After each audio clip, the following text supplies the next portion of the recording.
Assalamu alaikum wa rahmatullahi ta'ala wa barakatuh. C'est Nazmi, j'espère que vous allez bien. Donc dans le cours d'aujourd'hui, on va étudier la phrase dans la langue arabe. Il y a deux catégories de phrases dans la langue arabe. La phrase nominale et la phrase verbale. D'accord? Qu'on va traduire par al-jumla al-ismiya, la phrase nominale, et al-jumla al-fi'liya, la phrase verbale. Pour faire simple, la phrase nominale, c'est celle qui commence par un nom, et la phrase verbale, c'est celle qui commence par un verbe. Donc dans le cours d'aujourd'hui, on va commencer à étudier la phrase nominale, al-jumla al-ismiya. Donc de quoi se compose la phrase nominale? Quels sont ses piliers sans lesquels on ne peut pas dire que c'est une phrase nominale? Donc les piliers de la phrase nominale sont au nombre de deux. Le mubtada et le khabar. Qu'est-ce que c'est que le mubtada? C'est le premier mot qui va commencer la phrase nominale. D'accord? Ce nom, il s'appelle mubtada. Il n'a pas d'équivalent en français. D'accord? Dans la classe grammaticale, il n'a pas d'équivalent en français. C'est une particularité de la langue arabe due à sa richesse. Donc, le premier mot qui commence al-jumla al-ismiya, la phrase nominale, ça s'appelle un mubtada.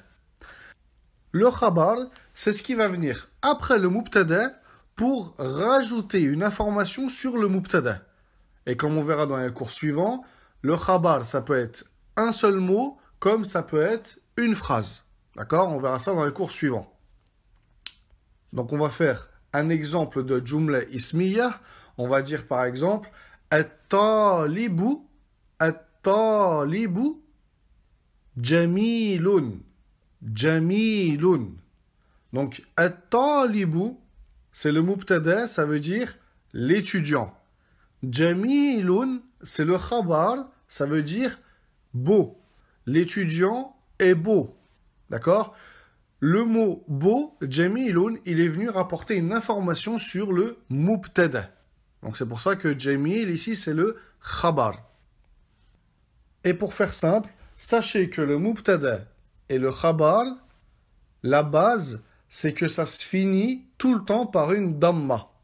Ça se finit tout le temps par une damma. On va pas dire at-taliba. Non, on va dire at-talibu jamilun.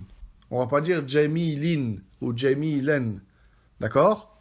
Et deuxièmement, le mubtada, il doit tout le temps être ma'rifa. Il doit tout le temps être défini. C'est pour ça qu'on a mis un elif wal lam avant talib. On a dit at-talibu. Donc on va faire un petit récapitulatif. Dans la langue arabe, il y a deux catégories de phrases. Al-jumla al-ismiya, qui est la phrase nominale, et al-jumla al-fi'liya, qui est la phrase verbale. La phrase nominale, c'est celle qui commence par un nom. La phrase verbale, c'est celle qui commence par un verbe.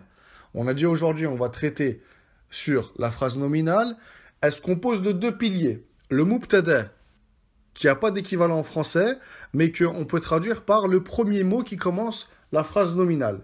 Et le khabar, c'est ce qui vient après le mubtada pour donner une information sur le mubtada. Donc on a mis comme exemple at-talibu jamilun, l'étudiant est beau. Et on a dit que la base, c'est que le mubtada et le khabar, il est tout le temps avec une damma à la fin. Et que le mubtada, il doit tout le temps être ma'rifa, c'est-à-dire qu'il doit avoir un elif wal lam. Donc voilà pour le cours d'aujourd'hui. Retenez ceci et je vous dis à très vite pour le cours suivant.